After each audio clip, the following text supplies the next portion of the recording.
오늘은 너의 행복 때문에 하는 그런 제목으로 말씀드리려고 합니다. 한번 우리 같이 좌우로 한번 인사 겸 설교 제목을 한번 나눕시다. 시작.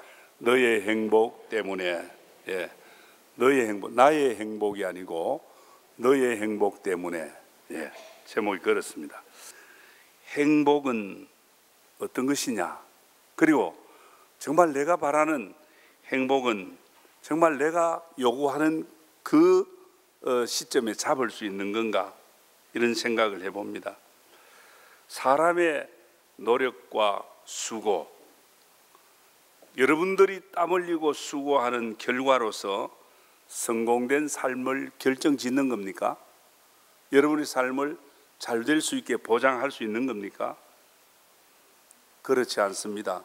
시편 127편의 1절에서 보면 여호와께서 집을 세우지 아니하시면 세우는 자의 수고가 헛되고 여호와께서 성을 지키지 아니하시면 파수꾼의 깨어 있음이 헛되도다 그랬습니다. 무슨 말입니까? 하나님께서 세워주셔야 된다. 우리의 가정을 세워주시고 우리의 삶을 복되게 세워주셔야 되고 하나님께서 우리 건강을 지켜주셔야 되고 우리 자녀를 지켜주셔야 된다는 거 아닙니까? 정말 마음대로 되지 않습니다. 하나님께서 우리 가정에 우리의 삶에 행복을 심어주셔야 되는 거예요. 오늘 본문 13절에 뭐라 그럽니까?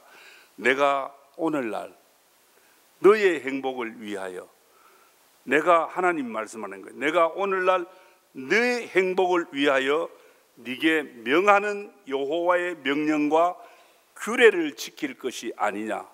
오늘 여기 보면 너의 행복을 위하여, 하나님 자신이 어떤 행복을 위한 게 아니라 오늘 하나님의 백성들의 행복을 위하여 너희에게 명령하는 것이 아니냐, 그렇게 말씀합니다. 여러분, 진정한 행복이 어디 있는 겁니까? 성경은 말합니다. 많은 사람들이 자기 나름대로의 표준과 기준이 있어요. 그래서 내 마음대로, 내 뜻대로 그렇게 살아갈 때가 있다는 것입니다. 오늘 우리 성도들을 향해서 뭐라고 그랬습니까? 너희 행복을 위하여 내가 너희에게 요구하는 것이 있다 그랬습니다. 그래서 많은 성도들, 예수 믿는 사람들, 우리 성도들도 때로는 내 생각과 경험 때문에 하나님의 원칙과 하나님의 명령을 외면하는 그런 유혹에 빠질 때가 많다는 겁니다. 그러면 행복으로 갈 수가 없는 거죠. 하나님의 백성이 잘 되고 정말 성공하는 삶은 하나님의 뜻이에요. 그래서 너의 행복 때문에 이스라엘 백성들에게 요구하는 것이 있다 그랬습니다. 하나님의 요구와 하나님의 백성들의 행복은 관계가 있습니다. 하나님 무엇을 요구합니까? 우리 부모들이 자식들이 잘 되고 정말 자식들이 행복하면 좋겠다, 부모의 요구 아닙니까? 그래서 뭐라 그럽니까? 야들아, 건강도 잘 챙겨라. 너 부부간에 사이좋게 서로 사랑하고 이해하고 잘 지내라. 그리고 좀 돈은 아껴 써라. 젊을 때 돈을 모아야 된다. 뭐 여러 가지 자식들 잘 되라고 그런 거 말하지만 오늘 이스라엘 백성들에게 하나님이 잘 되게 행복을 위해서 무엇을 요구하느냐? 그거 아닙니다. 열심히 일해라, 절약해라, 이런 게 아닙니다. 한마디로 말합니다. 여호와를 경외하라. 여호와를 경외하라고 말합니다. 오늘 이스라엘의 행복을 위하여 여호와를 경외하라고 하시는 그 하나님은 어떤 분입니까? 출애굽기 20장 1절, 2절, 6절에 하나님이 이 모든 말씀으로 말씀하여 이르시되 나는 너를 애굽 땅 종되었던 집에서 인도하여 낸 내 하나님 여호와라. 하나님이 이스라엘 백성들에게 말씀하기를 종되었던 애굽에서 인도하여 낸 하나님이라. 무슨 말입니까? 이스라엘 백성 구원하신 하나님이시라는 거 아닙니까? 그래서 6절에 말씀합니다. 그 구원의 하나님, 6절에 나를 사랑하고 내 계명을 지키는 자에게는 천대까지 은혜를 베푸시느니라. 하나님이 구원의 하나님인 줄 알고 그 은혜를 잊어버리지 아니하고 여호와를 경외하면 수천대까지 복을 준다. 그 말 아닙니까? 할렐루야. 예. 오늘 예수님, 저와 여러분이 믿는 예수 그리스도는 죄와 사망의 권세에서 우리를 건져내시고 영원히 사는 영생만 주신 것이 아니라 하나님의 백성답게 살 수 있는 행복도 약속해 주셨습니다. 이스라엘 백성을 애굽에서 건져내신 여호와 하나님, 그냥 홍해바다를 가르고 광야 40년을 걷게만 한 것이 아니라 젖과 꿀이 흐르는 가나안 땅의 행복을 약속해 주셨습니다. 예수 믿는 우리에게도 사랑하는 자여 네 영혼이 잘된 같이 범사가 잘되라 하나님 우리에게 약속하셨습니다. 그런데 왜 예수 믿는 사람이 잘못되고 망하고 불행해질 수가 있습니까? 그럴 이유가 없습니다. 여러분의 삶에 구멍이 나고 어떤 고통과 아픔이 일어난다면, 내가 또 속았다는 그런 생각을 한다면, 하나님은 우리 하나님의 백성들의 행복을 위하여 요구하시는 게 있어요. 그러면 문제는 나한테 있는 거예요. 그 요구에 내가 얼마나 응답하고 있느냐는 겁니다. 신명기 8장 18절 말씀에 말합니다. 내 하나님 여호와를 기억하라. 성경 여러 곳에 그렇게 말합니다. 하나님의 백성들이 잘못될 이유가 없습니다. 하나님 여호와를 기억하라. 그가 네게 재물 얻을 능을 주셨다. 이같이 하시면 내 조상들에게 맹세하신 언약을 오늘과 같이 이루려 하심이라. 오늘날도 하나님이 약속한 행복은 일어나는 줄 믿습니다. 오늘 이 본문의 배경을 좀 살펴보면 이스라엘 백성들이 하나님을 거역하고 하나님을 원망하고 모세를 원망했습니다. 애굽에서 종되었던 과거 생활을 하나님의 은혜로 출애굽해서 홍해바다를 건너게 했습니다. 이 얼마나 놀라운 사건입니까? 그런데 광야길이 멀다고, 목이 마르다고, 물이 없다고, 먹을 것이 없다고 모세를 원망하고 하나님을 원망했지 않습니까? 그때 모세가, 지금 이 모세는 시내산에 올라가서 하나님께 기도하면서 하나님의 말씀을 요약해서 받았습니다. 그게 뭐지요? 십계명. 두 개의 돌판에 하나님의 명령과 규례를 두 개의 돌판에 새겨주었습니다. 왜? 이스라엘 백성의 행복을 위하여 행복의 원칙을 두 개의 돌판에 새겨주신 거예요. 그런데 이스라엘 백성들은 산 아래에서 어떤 짓을 합니까? 하나님이 가장 미워하고 하나님이 가장 싫어하는 우상을 만드는 일을 했습니다. 모세가 빨리 안 내려오니까 우리를 인도하여 갈 신을 만들려고 아론을 막 잡쳤습니다. 그때에 그들이 가지고 있는 아론이 금부치를 다 가져오라 그랬잖아요. 그래 금부치를 가져와 뭘 만들었죠? 금송아지 만들었잖아요. 이것이 너희를 인도할 하나님이다. 우상을 만들어 놓고 거짓을 했습니다. 모세가 하니까 얼마나 기가 막힙니까? 분노한 모세는 2개의 돌판을 깨뜨려 버렸습니다. 2개의 돌판을 깨뜨렸어요. 하나님이 저들에게 행복해질 수 있는 그 원리, 명령과 규례를 깨뜨리고 말았습니다. 그 이후에 제가 만약에 이런 표현을 해서 죄송합니다만 하나님께서 얼마나 화가 나겠습니까? 그 백성들, 이스라엘 목이 곧고 하나님을 거역한 이스라엘 백성들 당장이라도 그냥 벌을 내리셔야 되겠는데 다시 모세를 시내산으로 불렀잖아요. 다시 시내산에 올라가서 하나님께서 이스라엘 백성들에게 행복을 위하여 명령하실 그 명령과 규례를 다시 돌판에 새겨주셨잖아요. 믿습니까? 하나님, 자비하신 하나님, 은혜가 무한하신 하나님, 하나님을 거역하고 하나님 우상을 만들고 범죄한 이스라엘을 벌하기 전에 벌하시기보다는 오히려 다시 하나님의 백성들의 행복을 위하여 말씀을 주시는 하나님이십니다.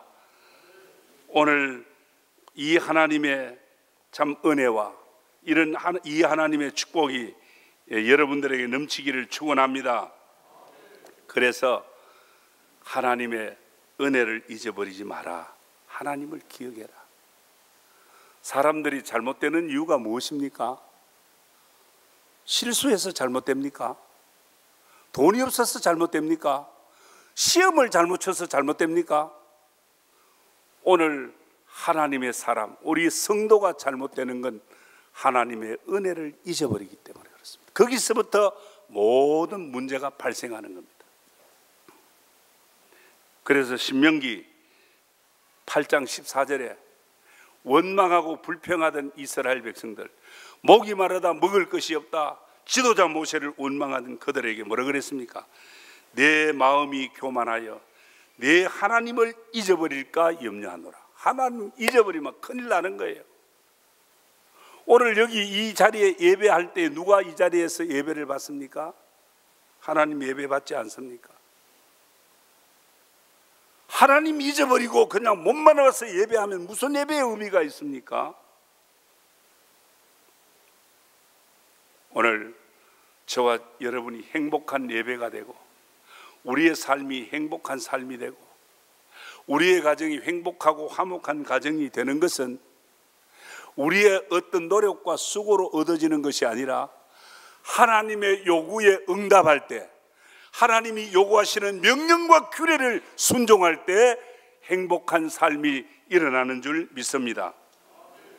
그러면 하나님의 요구가 아까 뭐라 그랬죠? 하나님을 경외하는 것이다 그랬습니다.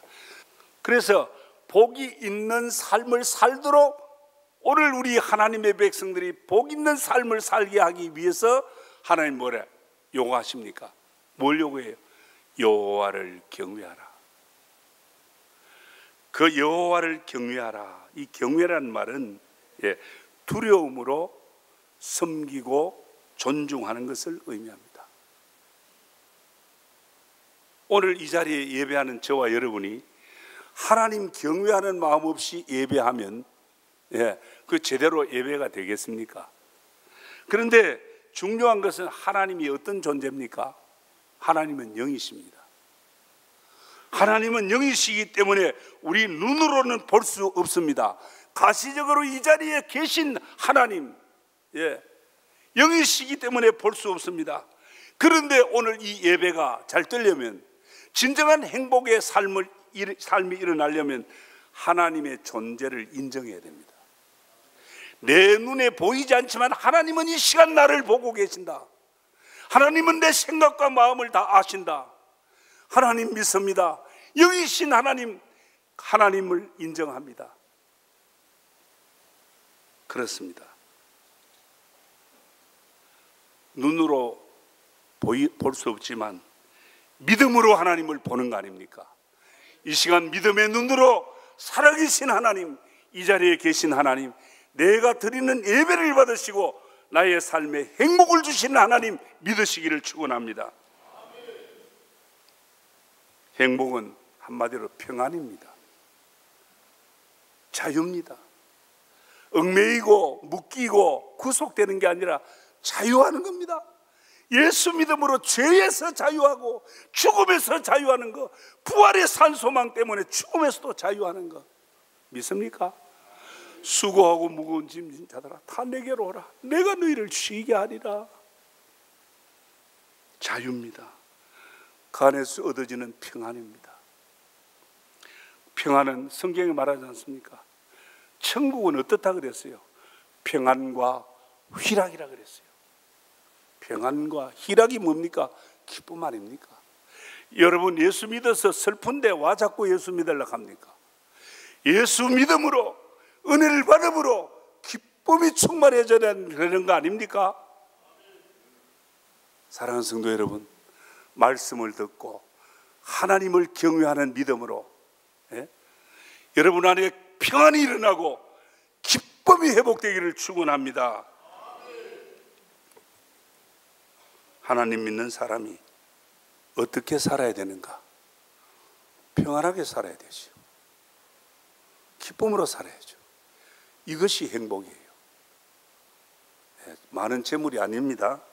뭐 재물이 있으면 좋지.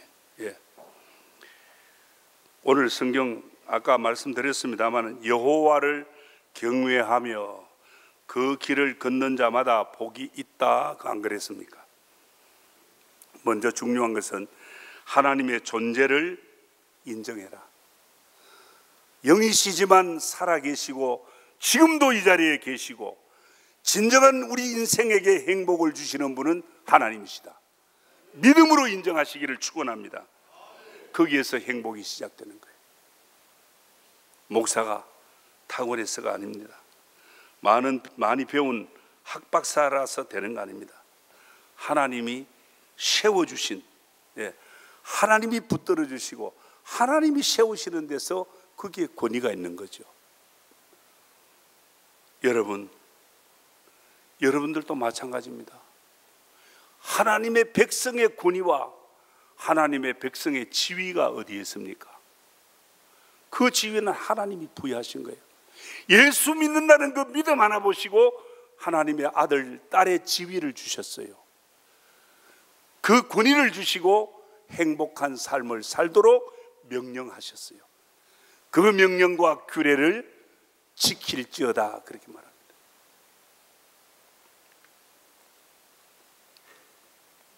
성도 여러분, 나를 세우시고 나를 예수 믿게 하시고 나를 세우시고 오늘도 예배자의 이 자리, 예배하는 자리에 예배자로 세워주신 거 얼마나 감사합니까? 이 소중한 날을 여러분들이 인정하셨잖아요. 하나님을 인정하셨잖아요. 그 인정하는 믿음으로 오늘 예배할 때에 오늘 이 예배 가운데 찾아오시고 임재하신 살아계신 하나님을 만날 줄 믿습니다. 한 가지 더 말씀드립니다. 하나님의 요구, 하나님 요구에 응답할 때 우리는 행복이 그냥 와지는 것이지 내가 가서 잡는 게 아닙니다. 그러면 하나님의 요구, 한마디로 명령과 규례라 그랬습니다. 그 명령과 규례가 어디에 있습니까? 그 명령과 규례는 두 개의 돌판에 새겨 주셨어요. 한번 깨떨어진 걸 다시 한 번 더 거기 새겨 주셨어요. 이것은 바로 너희의 행복을 위하여 주는 원칙과 하나님의 명령이다. 그러면 이 행복한 삶을 위해서 어떻게 해야 됩니까? 이 명령에 순종해야 되는 거예요. 하나님의 명령에 반응해야 되잖아요. 우리가 아무리 하나님 말씀이 위대하고 하나님의 말씀이 아무리 좋은 축복을 담고 있고 위대해도 그 말씀을 내가 받아들이고 거기에 대한 반응으로 순종할 때 그 말씀이 위대한 것이고 거기 안에 담겨진 복이 내 복이 될 줄 믿습니다. 그래서 여호수아 1장 8절에는 이 율법책을 네 입에서 떠나지 말게 하며 주야로 그것을 묵상하여 그 안에 기록된 대로 다 지켜 행하라. 그리하면 네의 길이 평탄하게 될 것이라. 네가 형통하리라.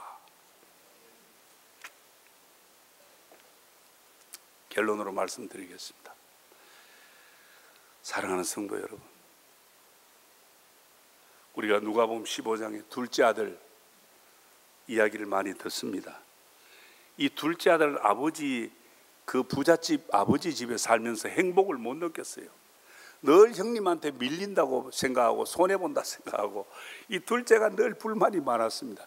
그래서 작정을 하고, 아버지 내 몫의 유산을 주십시오. 예, 내 좀 마음껏 나도 자유롭게 살겠습니다. 내 행복을 내가 찾아야 되겠습니까 하고 몽땅 재산을 받아가지고 유산 받아가 갔잖아요. 먼 나라로 갔는데 흉년이 오고 재산 가진 거 몽땅 다 떨어먹고, 예, 행복을 위해 쫓아간 자기의 생각이, 예, 하루아침에 거지꼴로 바뀌고 말았잖아요. 그렇잖아요. 오늘 하나님의 백성들, 오늘 성도들의 행복은 아버지 집과 멀어지는 것이 아니에요. 아버지의 품을 떠나는 것이 아니에요. 아버지, 부잣집 아버지 집에서 아들의 행복이 있는 줄 믿습니다. 둘째 아들이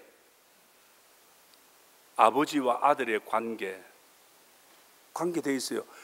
나가서 몽땅 유산, 살아있을 때 유산 받아가는 그 못된 놈이지만 그래도 둘째 아들은 아들이야. 에? 그렇잖아요. 아버지와 아들의 관계는 되어 있지만 둘째 아들은 아들의 지위와 아들의 그 행복을 다 상실했습니다. 맞습니까? 예.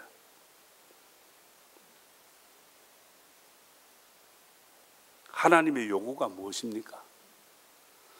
하나님의 요구가 무엇이냐? 하나님의 명령이 무엇이냐? 다시 돌아오라는 겁니다. 하나님께로 돌아오라는 것입니다. 아버지 집으로 돌아오라는 것입니다. 아버지 집에 올 때에 송아지도 잡고 잔치도 베풀고 죽었던 내 아들이 살아왔도다. 아들의 지위가, 아들의 행복이 다시 회복된 거 아닙니까?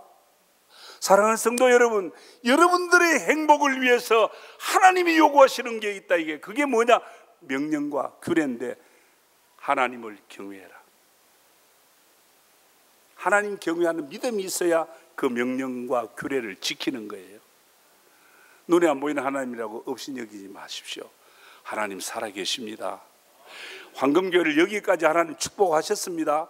앞으로도 하나님은 이 교회를 붙들고 복음을 전도하고 선교하며 하나님의 위대한 일을 감당하게 하실 겁니다. 여러분들이 이 교회를 통하여 행복자의 삶, 하나님 주신 행복으로 여러분들의 자녀 손손 대대에 잘 되고 형통하기를 주의 이름으로 축원합니다.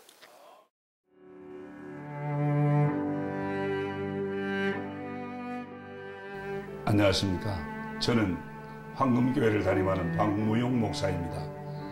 우리 교회는 하나님의 거룩한 목적인 선교의 사명에 최선을 다하는 교회입니다. 함께 모여 예배할 뿐 아니라 탁구, 축구, 색소폰 교실 등을 열어 지역 사회를 섬기고 이웃을 봉사하는 열린 공동체입니다. 아울러 성도 서로가 함께하며 사랑을 나누고 교제하는 하나님의 가족 공동체입니다. 감사합니다.